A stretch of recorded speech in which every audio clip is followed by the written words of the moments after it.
message, Dieu est capable. Dieu est capable.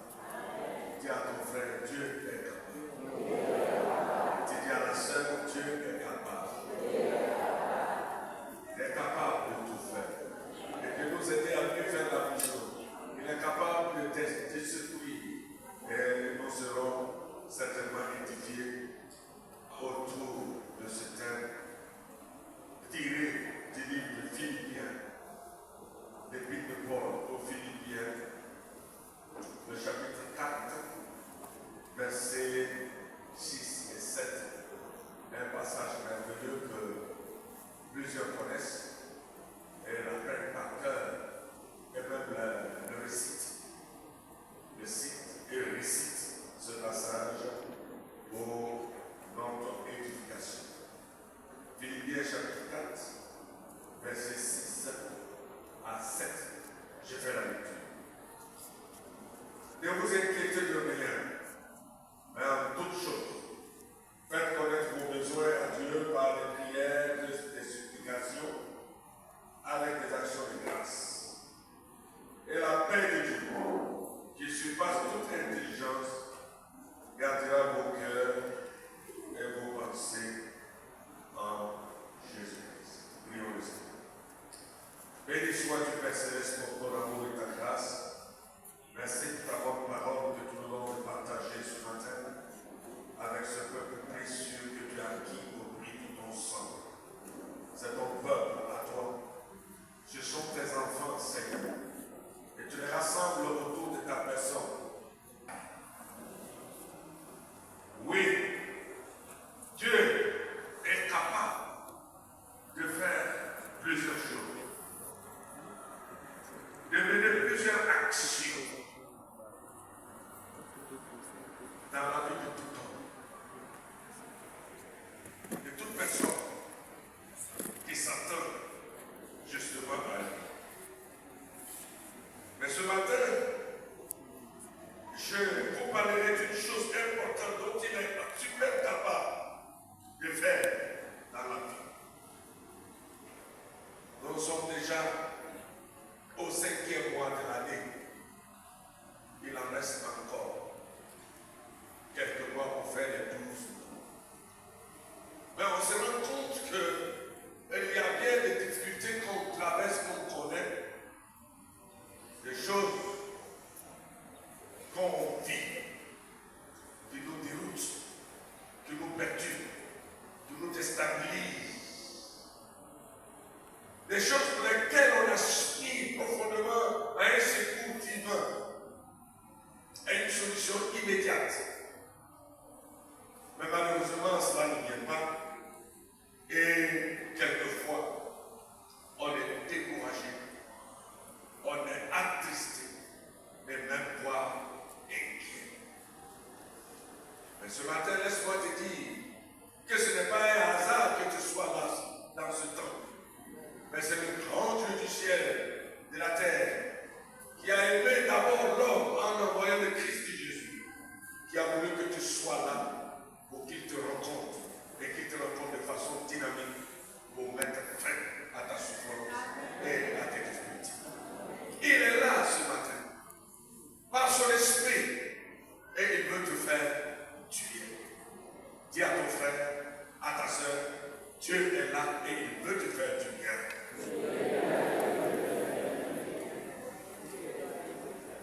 L'inquiétude, dans sa définition, c'est l'état affectif pénible causé par la crainte, l'appréhension, l'incertitude, le souci.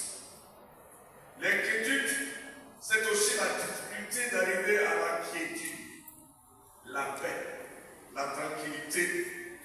C'est la difficulté à se poser et à se reposer. L'inquiétude qui nous fatigue fait partie quelquefois de notre nature humaine déchue.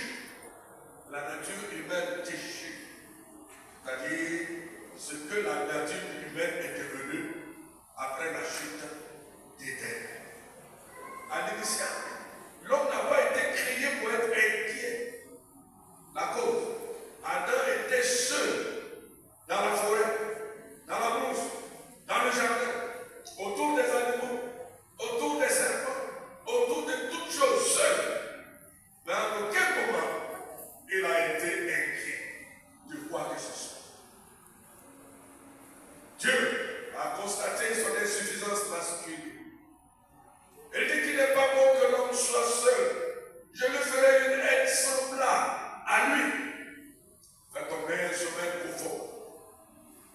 ses côtes. Il a fait une femme bénie, il les a mis ensemble. Toutes deux dans un jardin si vaste, si beau, si merveilleux. Mais en aucun cas, l'inquiétude les a habités. Ils étaient tous heureux, mais d'ailleurs même l'Écriture dit qu'ils étaient tous nus. Et ils n'en avaient même pas honte. Aucune inquiétude de savoir comment se vêtir et comment protéger la nudité, rien. Mais dès l'instant où Satan, le cruel, le méchant, sous la forme de serpent, s'est glissé dans ce jardin et qui a proposé le péché à elle comme étant un avantage, mais cachant les conséquences fâcheuses qui pouvaient en résulter. Elle a mangé le fruit, elle en a donné à son époux, les deux ont mangé, l'Écriture dit, dès lors, l'homme est tombé dans une faillite totale. La peur a quitté l'homme, l'inquiétude a envahi son cœur, sa pression, au point que l'homme ait pris la fuite devant la face de grand Dieu. Dieu descend et dit, Adam, où es-tu? J'ai entendu ta voix et j'ai eu peur et je me suis caché. As-tu mangé le fruit? Voyez du coup, Adam qui n'avait jamais accusé sa femme d'une chose quelconque, il s'est mis à accuser. C'est celle-là. Et pourtant, avant cela, il a dit, voici, cette fois-ci, cette qui est chère et ma chère, os de mes choses, qu'on appellera femme. Maintenant, c'est celle-là. L'inquiétude s'est accaparée de l'homme. Et elle est devenue, de nos jours, un flot et engendre la dépression, l'angoisse, le désespoir et voire le suicide. Elle est cause de découragement, de tristesse, de peur, des déceptions qui offrent quelquefois l'envie de se battre, de manger et d'aller plus loin. L'apôtre Paul, dans ce passage, fait remarquer que la réjouissance et la douceur sont difficiles en période d'angoisse et d'inquiétude. L'inquiétude n'améliore en rien la situation. Au contraire, elle peut épuiser totalement notre énergie, au point où nous devenons paralysés, incapables d'agir, voire tétanisés. Et pourtant, Dieu est bien capable, je dis bien capable, de nous délivrer. C'est la raison pour laquelle Jésus, en son temps, voyant l'inquiétude sur le visage de ses disciples qui le suivaient, il leur a dit en ces termes, en Matthieu chapitre 6, verset 25, c'est pourquoi je vous le dis, ne vous inquiétez pas pour votre vie, de ce que vous mangerez, ni pour votre corps, de quoi vous serez vêtus.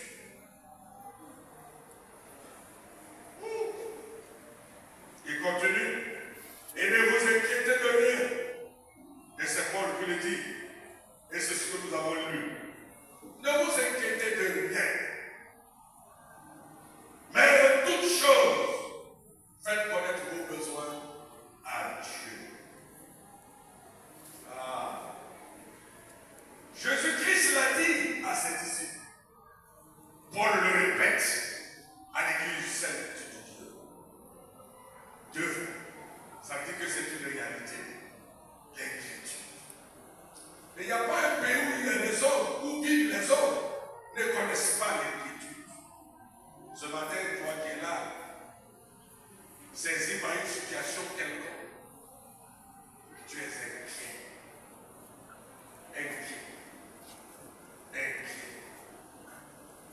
À cause de certaines circonstances néfastes de la vie. Toute la société aujourd'hui elle est inquiète en cette fin des temps. Les parents inquiets, les enfants aussi, les foyers instables,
obligés de prendre quelques somnifères pour avoir un peu de sommeil, parce qu'ils sont hantés, habités par toute forme d'inquiétude. Les politiciens sont mélangés.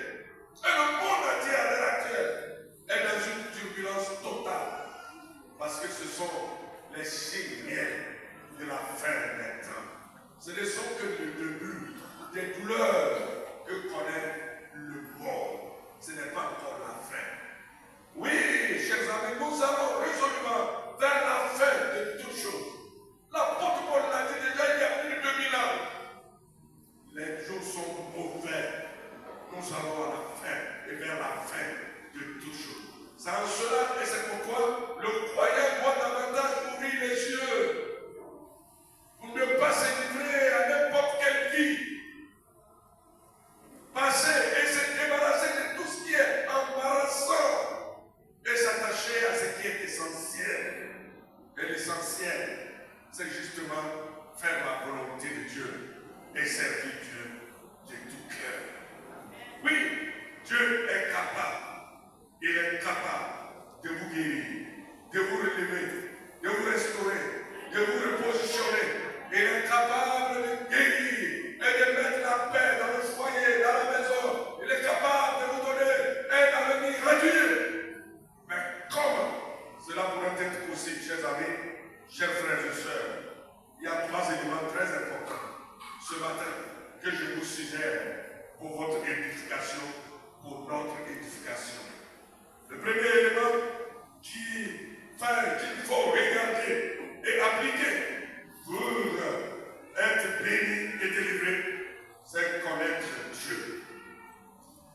3 éléments que j'appelle la vitamine 3C. La vitamine 3C. Et vous allez comprendre pourquoi je l'appelle vitamine 3C. Parce que ça fait 3 choses. Premièrement, connaître Dieu. Deuxièmement, connaître sa nouvelle position en Dieu. Et troisièmement, confiance absolue à Dieu et à ses promesses. Connaître Dieu. Deuxièmement, connaître sa nouvelle position en Dieu. Et troisièmement, confiance absolue à Dieu et à ses promesses. Ça fait les 3C.